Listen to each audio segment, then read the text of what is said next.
क्या हुआ सती? तुम इतनी व्याकुल क्यों हो? मैंने देखा कुछ था, संभवतः स्वप्न था, और ऐसा लग रहा था मानो सच हो। इतना अद्भुत, इतना विचित्र।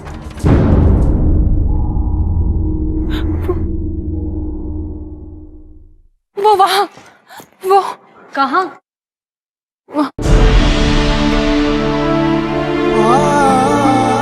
सती, वहां तो कुछ भी नहीं है।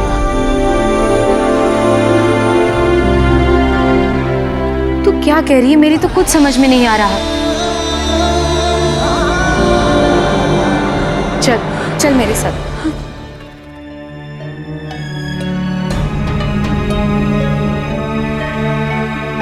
बैठो, शांत हो जाओ और बैठो।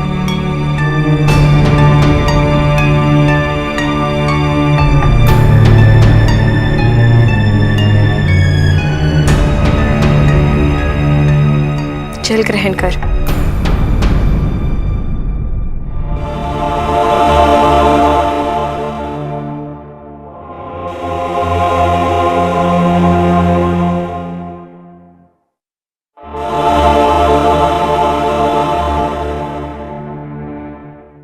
अब शांत होकर विस्तार में बता।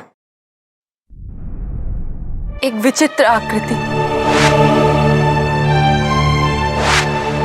नृत्य करती हुई,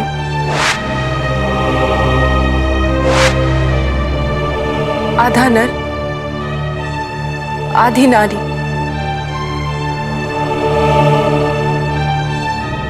वहां से मेरी ओर चले आ रहे थे। धुंध ही धुंध थी।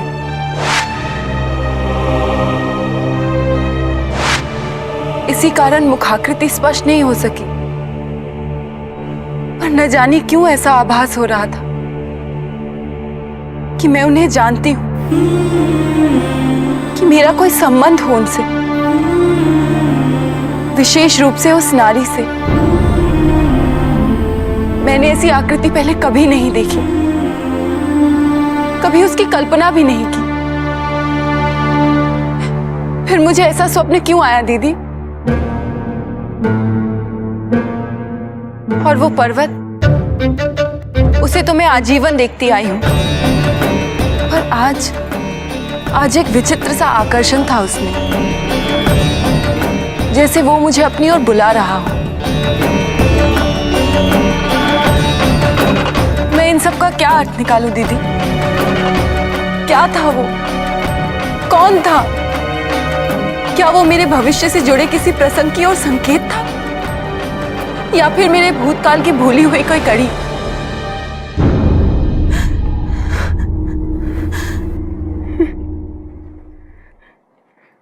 सती, तू चिंता मत कर। प्रायः ऐसा भी होता है कि हमारे स्वप्न बड़े ही विचित्र ढंग से हमारे मन के छुपे हुए भावों को दर्शा जाते हैं, जिसका संबंध न तो हमारे भविष्य से होता है, न ही हमारे भूतकाल से। सती, तेरे लिए बीते हुए दिन बड़े ही तनावपूर्ण रहे हैं। पिताजी को तेरे कारण लज्जित होना पड़ा, वे तुझसे क्रोधित भी हुए, तुझे दंडित भी किया। इन सब का तेरे ऊपर बड़ा ही गहरा प्रभाव पड़ा होगा, और ये स्वप्न भी तेरी उसी व्याकुलता का प्रतीक है। तू चिंता मत कर, जैसे जैसे समय बीतेगा तेरा मन भी शांत हो जाएगा, और फिर इस प्रकार के स्वप्न भी आने बंद हो जाएंगे। सती, तेरे स्नान का समय हो रहा है।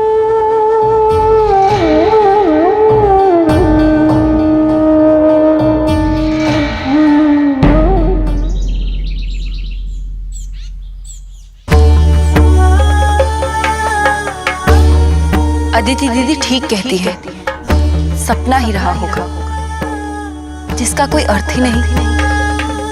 मुझे अपने मन को और दृढ़ बनाना होगा, ताकि पुनः कोई ऐसा विचार मुझे विचलित ना कर सके। चाहे कुछ भी हो जाए, तुम लोग सती को वन में अकेला छोड़ के नहीं लौटोगे, समझ में आया? भले ही सती तुम्हें लौटने का आदेश दे, किंतु तुम सब उसके इस आदेश का पालन नहीं करोगी। और हाँ, आवश्यकता पड़े तो एक पालकी तैयार रखना, कहीं सती को वहां से वापस लाना पड़ा तो। दीदी, मेरी तो कोई सुनता ही नहीं। सती, तुम्हारे घाव तो अभी भरे भी नहीं और तुम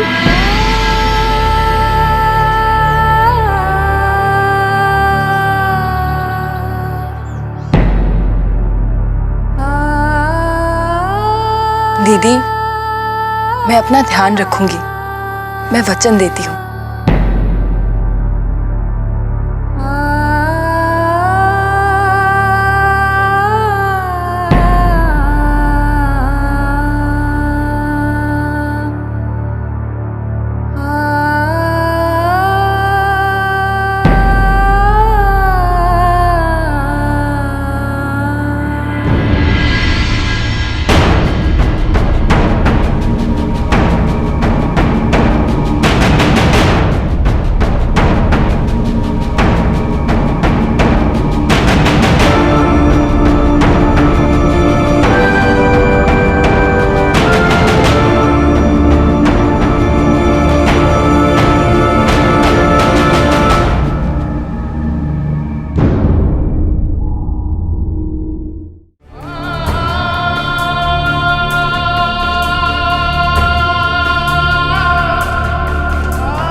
स्वामी, भोजन। मुझे भोजन की इच्छा नहीं है, और वैसे भी सभा के लिए देर हो रही है। स्वामी, सभा से आकर तो आज कार्य बहुत अधिक है, भोजन के लिए वापस आना संभव नहीं है।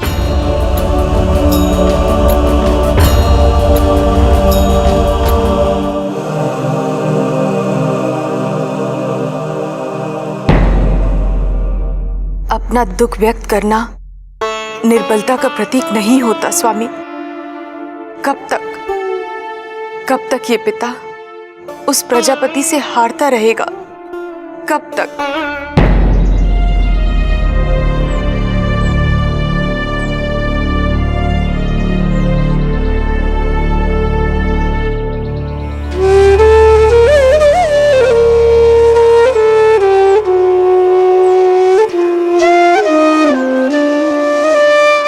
कल की तरह आज भी कमल के फूल मिलना दूभर लग रहा है,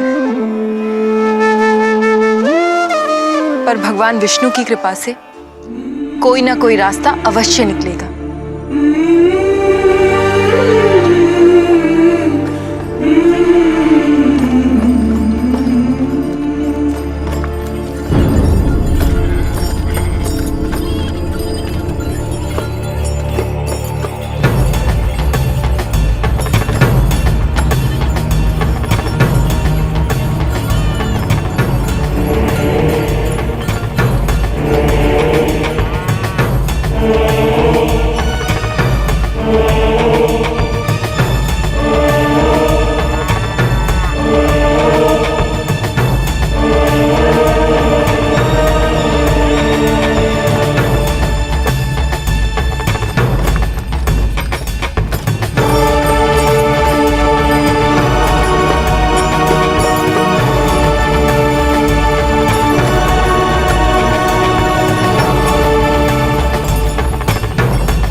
देवी सती को प्रणाम। प्रणाम। और आप? जिस मूर्तिकार ने भगवान विष्णु की वो भव्य मूर्ति बनाई थी, हम उसी के समुदाय के हैं। देवी, शिवलिंग स्थापित कर दीजिए। मूर्ति का मंदिर में प्रवेश न करना आपके पिता के लिए अपमानजनक होगा। प्रजा का उन पर से विश्वास उठ जाएगा।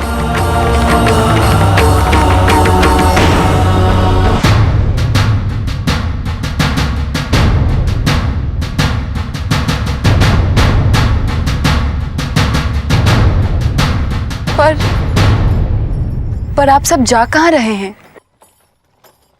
पिताजी ने घाव दिया, पुत्री उनमें नमक लगा रही है। जैसे कि ये कुछ जानती नहीं है। इन्हीं की वजह से तो हमारी ये दशा हुई है। जब पूरे सत्य का पता ना हो तो चुप रहा करो। इसमें देवी का क्या दोष? वो क्या कह रही हैं? क्या हुआ? उस दिन मंदिर में मूर्ति स्थापना के समय जो कुछ भी हुआ, उसके लिए प्रजापति ने अपने क्षेत्र से हमें बहिष्कृत कर दिया है। क्या?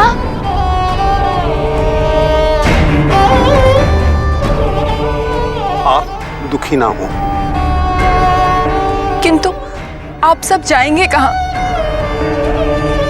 वहीं जहां नियम, रीति, नीति, आडंबर से मुक्त होने के पश्चात ही मनुष्य का जाना संभव हो सकता है, महादेव की शरण में। और प्रजापति ने तो स्वयं हमें ऐसी जीवन शैली से मुक्त करके महादेव के पास जाने का अवसर दे दिया है। हमें तो उनका आभारी होना चाहिए। आप चिंतित क्यों हैं? कमल के फूलों की खोज में है ना आप? यहां से 30 कोस दूर एक विशाल कुंड है। उसकी विशेषता यही है कि वहां सदैव अनगिनत कमल खिले रहते हैं। सच? हाँ, लेकिन वहां पहुंचना रास्ता बहुत कठिन है। यदि असंभव भी हो तो भी मैं अवश्य जाऊंगी। मैं कब से भटक रही थी। दिशा बताने के लिए धन्यवाद। अनुमति दीजिए।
एक अत्यंत महत्वपूर्ण घोषणा है जिसके लिए मैंने आप सबको यहां बुलाया है। मैं एक आचार संहिता की रचना करने जा रहा हूं जो दक्ष संहिता के नाम से जानी जाएगी। उच्च जीवन के निर्वाह हेतु इसमें बताए गए नियम सभी का मार्गदर्शन करेंगे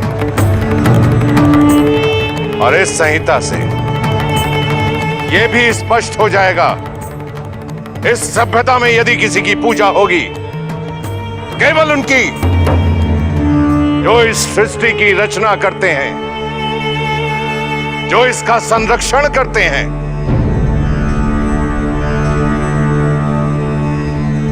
भगवान विष्णु,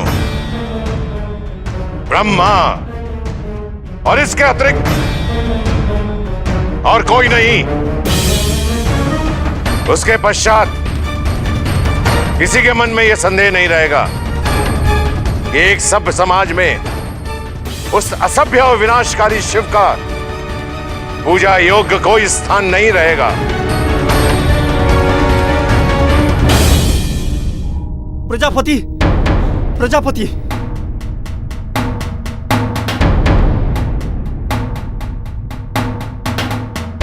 देवऋषि नारद सभा की ओर आ रहे हैं।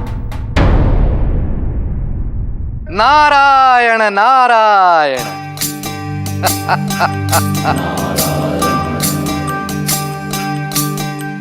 रे अबोध, रे मूढ़, मेरे आगमन की घोषणा करने की कोई आवश्यकता नहीं है।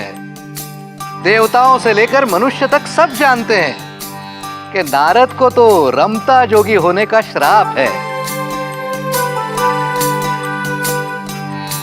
समय की भांति नारद भी एक स्थान पर कहीं टिककर बैठ ही नहीं सकता, कहीं भी किसी भी क्षण उपस्थित हो जाता है ना प्रजापति? प्रणाम। प्रणाम देवर्षि नारद। सत्य कहा आपने देवर्षि नारद,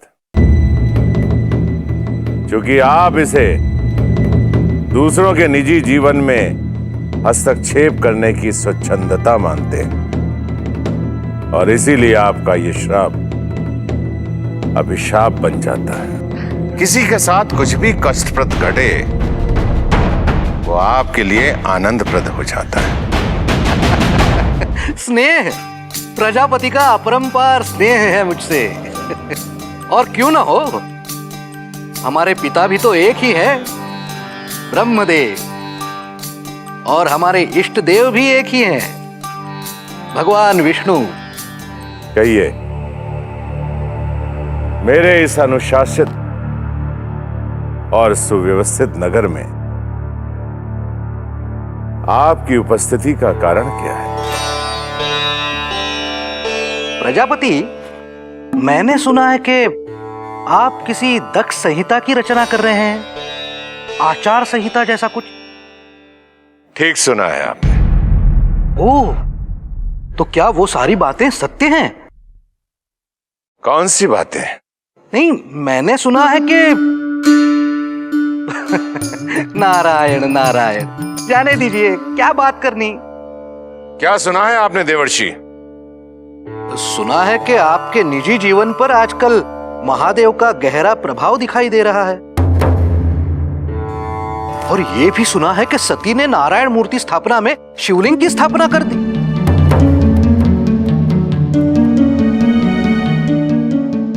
तो विश्वास ही नहीं कर पाया प्रजापति। आपको बड़ा दुख हुआ होगा ना?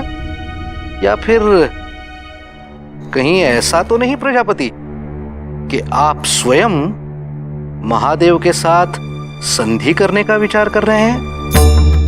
मुझे विश्वास था, इसीलिए आप यहां आए। जितना मैं आपको जानता हूं और समझता हूं, यहां आए हैं तो यहां से सीधे आप शिव के पास जाएं। तो कह दीजिएगा उस शिव से कि उसकी क्रूरता ने प्रजापति दक्ष के संकल्प को और भी दृढ़ कर दिया। मैं शीघ्र ही कुछ ऐसा करने जा रहा हूं जिसके पश्चात आपके महादेव को यह अनुभूति हो जाएगी कि उसने प्रजापति दक्ष की शक्ति और उसके सामर्थ्य को आंकने में कितनी बड़ी भूल की। नारायण नारायण। चलो नारद, समय कम है और काम बहुत। नारायण नारायण। प्रणाम प्रजापति। प्रणाम देवर्षि नारद।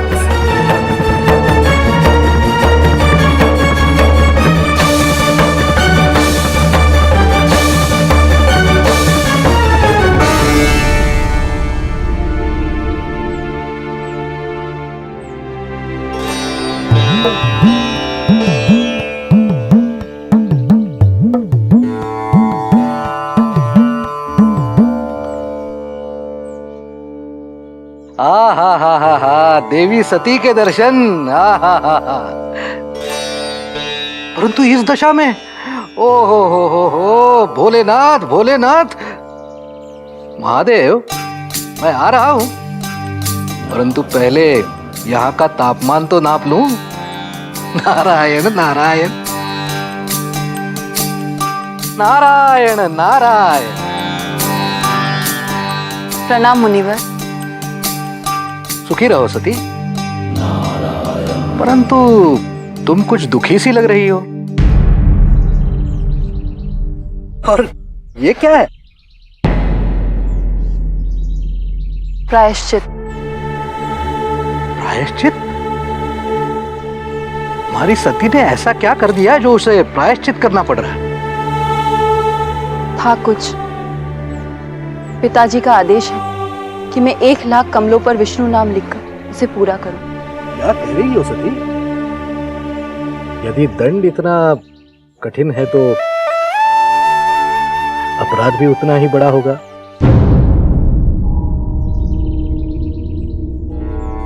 जाने दो, घाव कुरेदने का मेरा स्वभाव ही नहीं है, और भूल तो हम सभी से हो जाती है। वैसे सती, मैंने सुना है कि तुमने बहुत बड़ा कार्य कर दिखाया है। पिता द्वारा आयोजित विष्णु मूर्ति स्थापना में तुमने महादेव को बुला लिया। सती, तुम इतनी साहसी हो, मुझे ज्ञात नहीं था। वो साहस नहीं, मेरी मूर्खता थी। भूल की थी मैंने। पिताजी को दुखी किया, उसी का प्रायश्चित कर रही हूँ। मैं कदापि उस प्रसंग की चर्चा नहीं करना चाहती। क्यों क्यों? क्या तुम्हें महादेव इतने बुरे लगे? हाँ, वेशभूषा से तो सभ्य नहीं है, परंतु दिखने में तो ठीक ठाक है। और ये तो कहना होगा सती कि उनके व्यक्तित्व का अपना ही एक आकर्षण अवश्य है। क्षमा कीजिए देवर्षि, इस प्रायश्चित को पूरा करने के लिए मैं समयबद्ध हूं। मुझे आज्ञा दीजिए। प्रणाम।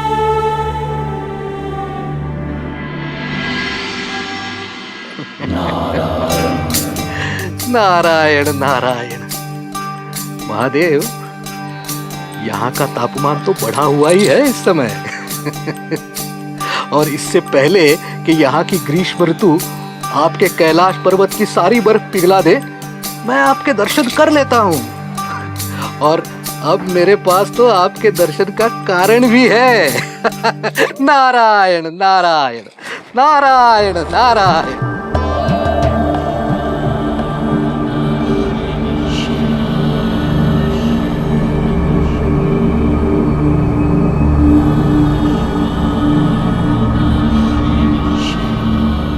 वाह महादेव वाह, विश्व के सबसे ऊंचे पर्वत पर बैठे हैं, संसार के सारे झमेलों से दूर। ले लीजिए जितना आनंद लेना चाहते हैं अपने योग का, वैराग का, परंतु शीघ्र ही ये सब बदलने वाला है।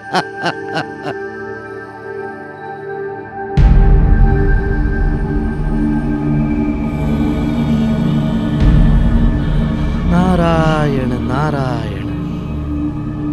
बेचारी सती कहां उन भव्य महलों में रहने वाली, चंदन और घी की सुगंध में खेलने वाली इन स्मशान और सन्यासियों के साथ कैसे जिएगी?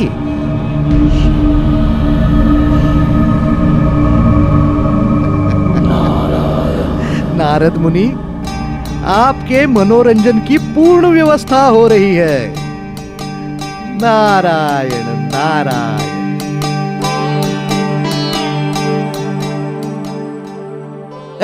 अरे हटो हटो, अरे हटो भी, रास्ता छोड़ो, जाने दो मुझे, अरे जाने दो, क्या कर रहे हो?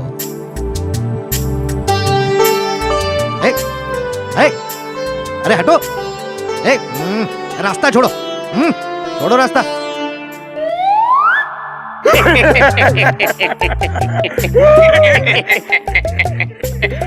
प्रणाम देवर्षि।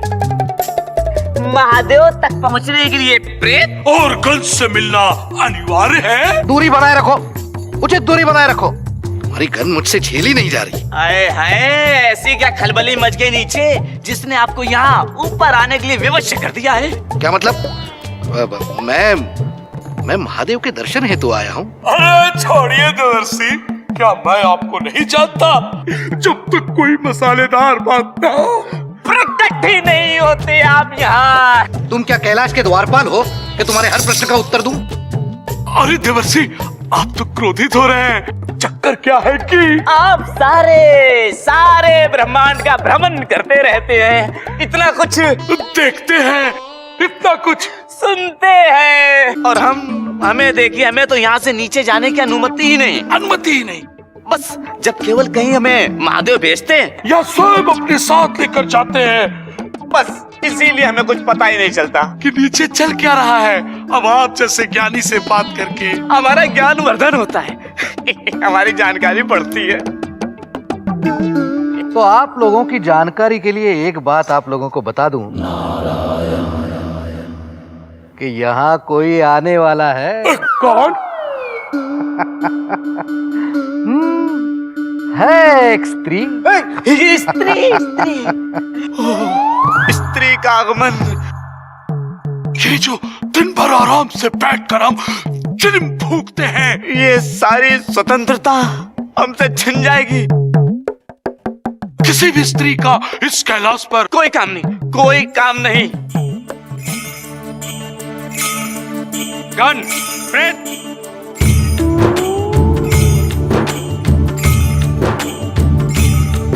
प्रणाम देवर्षि नारद।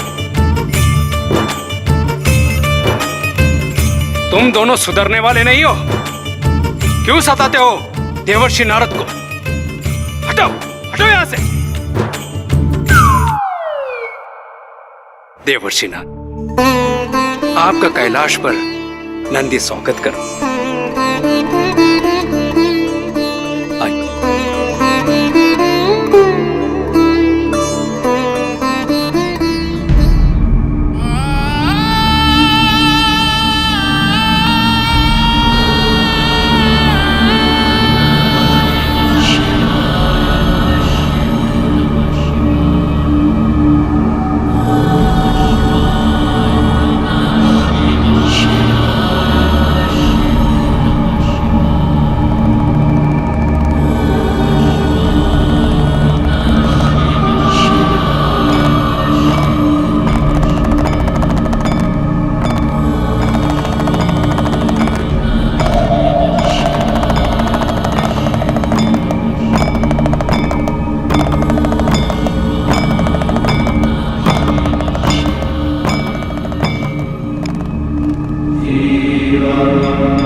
आदे अनंत शिव योगी महादेव आदे अनंत शिव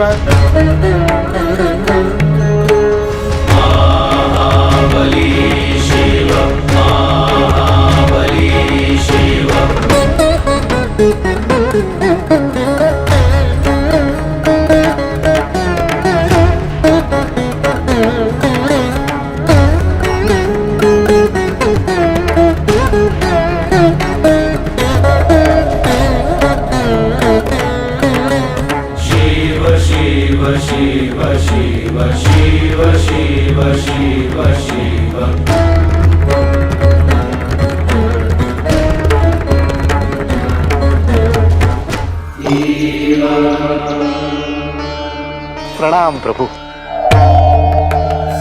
आइए देवर्षि नारद।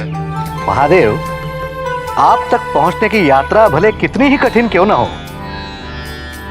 आपके दर्शन पाकर सारी थकान उतर जाती है। धन्य हो जाता हूं मैं।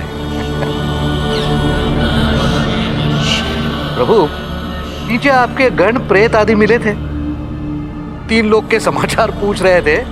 मैंने बताया उन्हें कि संसार में बहुत सारे परिवर्तन होने वाले हैं।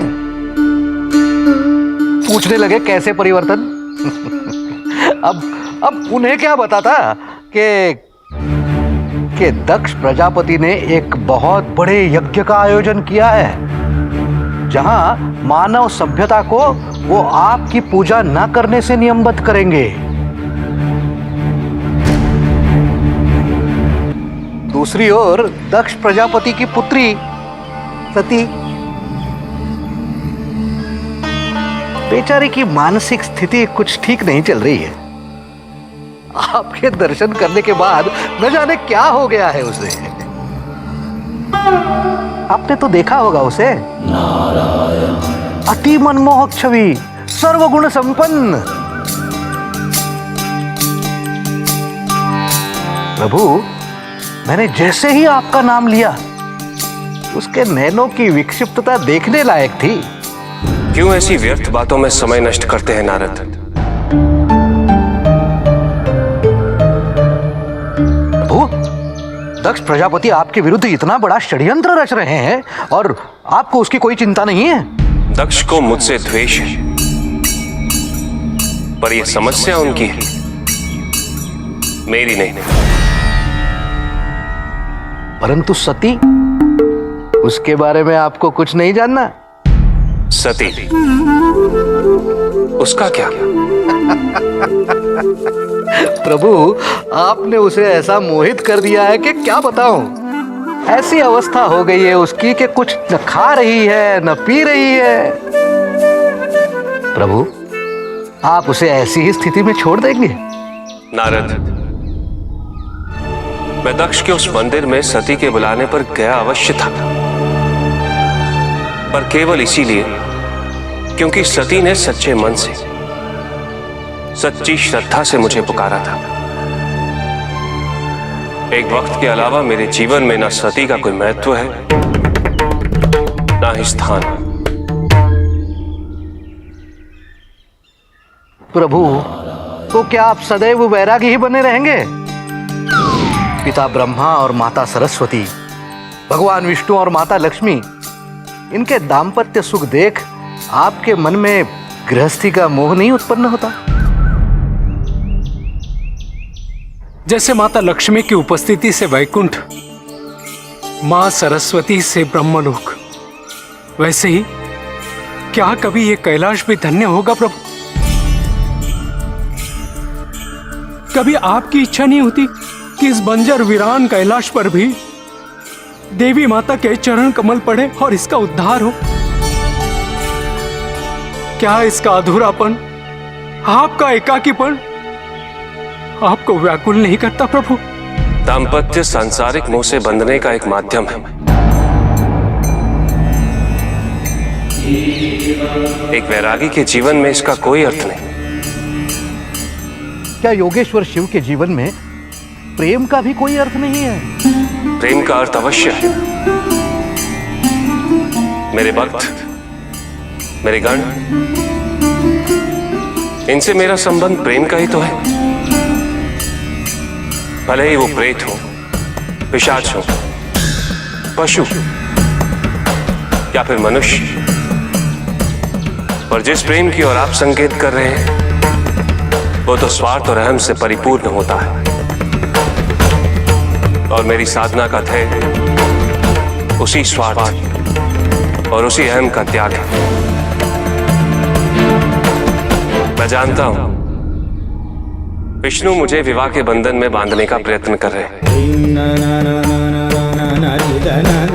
पर मैं हर बंधन से मुक्त हूं, संतुष्ट हूं,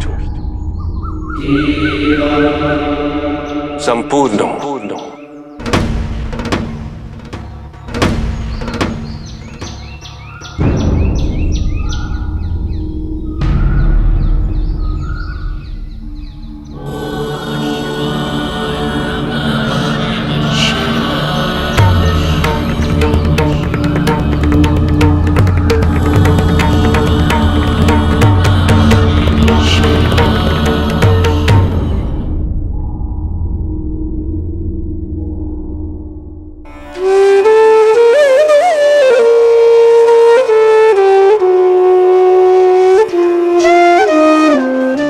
सती, तू तो अति कर रही है।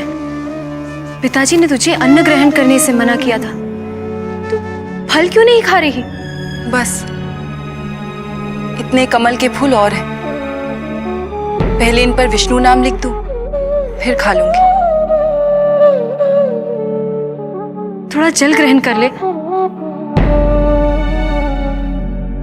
तुझे भूख प्यास नहीं लग रही क्या?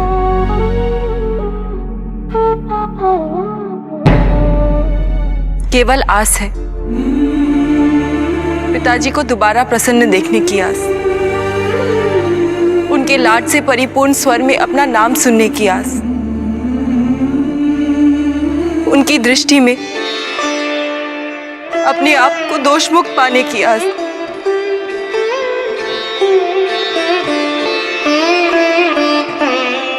पिताजी कैसे हैं? पता नहीं क्या हो गया है उन्हें, भोजन ग्रहण ही नहीं कर रहे। कह देते हैं कि समय नहीं है।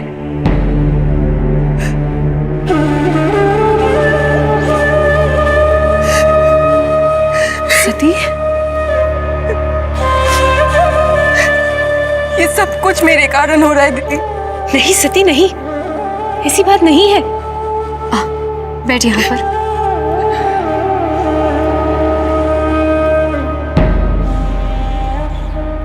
सती, ये क्या है? मैं अभी एक दासी को भेजती हूँ लेप के साथ। नहीं दीदी। सती, तुझे दुख नहीं रहा? जो दुख मैंने पिताजी को दिया है उसके आगे मेरा दुख कुछ भी नहीं।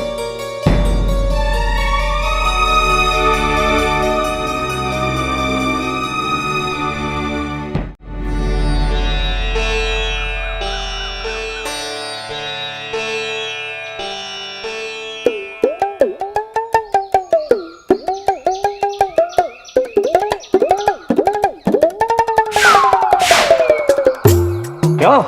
हम लोगों के होते हुए महादेव का जीवन अधूरा कैसे हुआ रे? क्या हम उनका ध्यान नहीं रखते? क्या उनकी सेवा नहीं करते?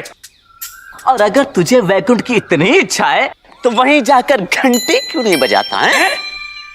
स्त्री का स्वागतम यानी दुख और पीड़ा का आगमन।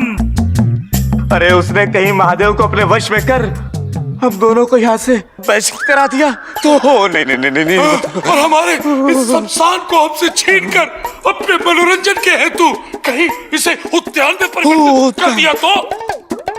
अरे वैसे भी नंदीस, हिमकारी वातावरण में महादेव के साथ निर्वाह असंभव है, असंभव। नंदी, यहाँ पर कोई भी स्त्री नहीं टिक सकती, नहीं टिक सकती।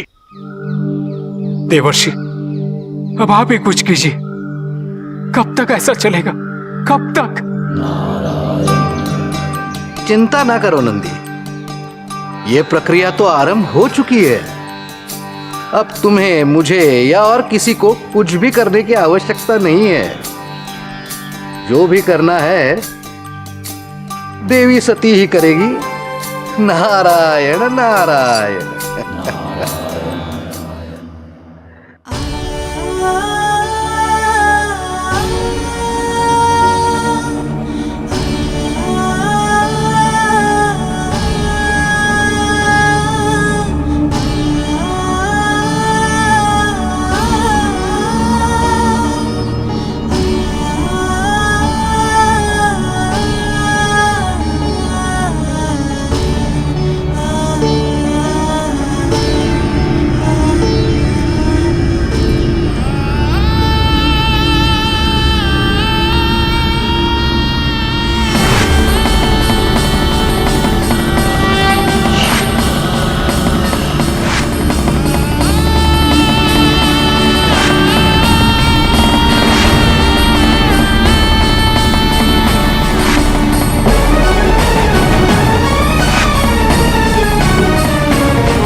क्या हो गया है मुझे?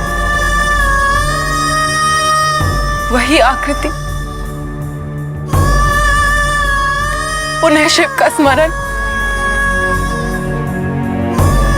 नहीं। मैंने तो पिताजी को वचन दिया है कि मैं शिव का विचार भी अपने मन में नहीं लाऊंगी।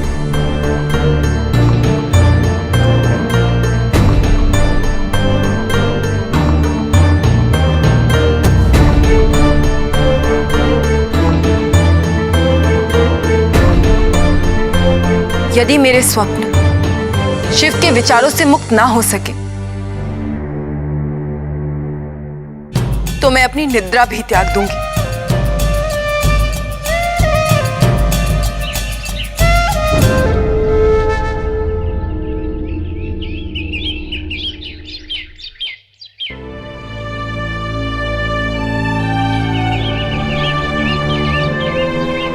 सूर्योदय होने वाला है।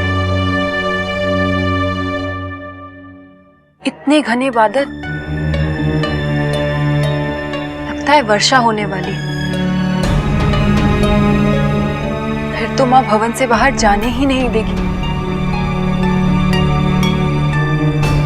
थोड़े से ही फूल एकत्रित करने शेष है। क्या करूं?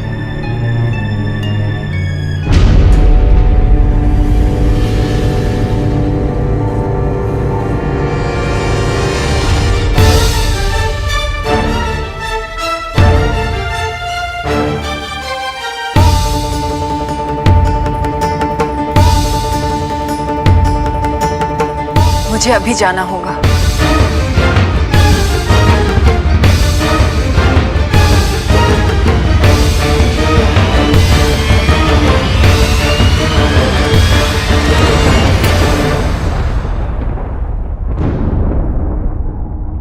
ख्याति दीदी, ख्याति दीदी, दीदी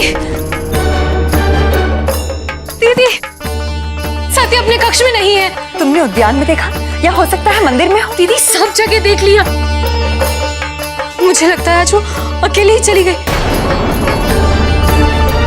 वो अवश्य कमल के फूल लाने गई है। किंतु बाहर तो मूसलाधार वर्षा होने की आशंका है, आंधी सी आने को है।